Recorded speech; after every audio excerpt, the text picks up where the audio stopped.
Even after all the insight we're given in the finale, some folks seem unclear on Baron's story from the first season of Wolfpack.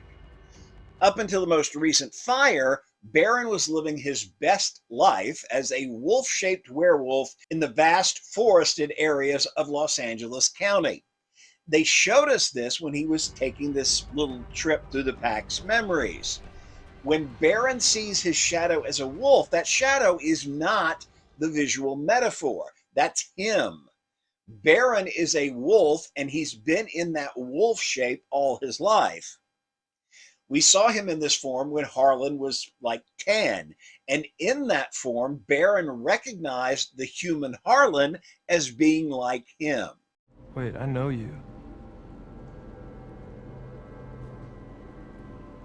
You're like me. We're the same. Then comes the most recent fire, and while they showed us Baron burning in his human form, he actually got caught by the flames as a wolf-shaped individual.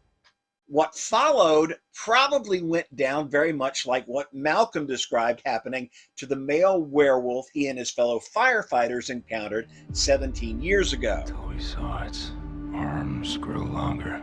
The wolf started to stand up on its hind legs, which all of a sudden were twice as long. But whereas that original monster form wolf was lost, killed, or maybe just blocked by that collapsing ridge 17 years ago, Monster Baron is able to escape the fire line and burst out onto the freeway.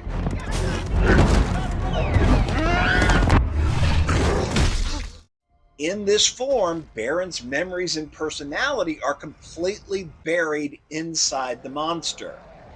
And despite the fact that we see him in human form through Everett's mental connection, as far as we know, there's never been a human-shaped Baron at all. He was abandoned as a wolf pup. His father lost. His mother turned human to pursue his father's attackers and to protect the pack. His packmates are rescued by Ranger Briggs. Baron grew up completely as a wolf, and that's all he ever was until he turned into a monster in the fire.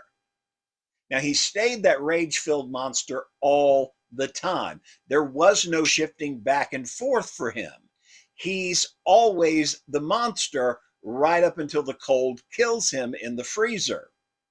It's why Everett was the only person to ever see the human-shaped Baron, and why he could see Baron while the monster is already in the pool at the kickback. This version was always just an illusory representation of Baron's thoughts that only Everett was connecting with, while Baron remained lost inside the monster.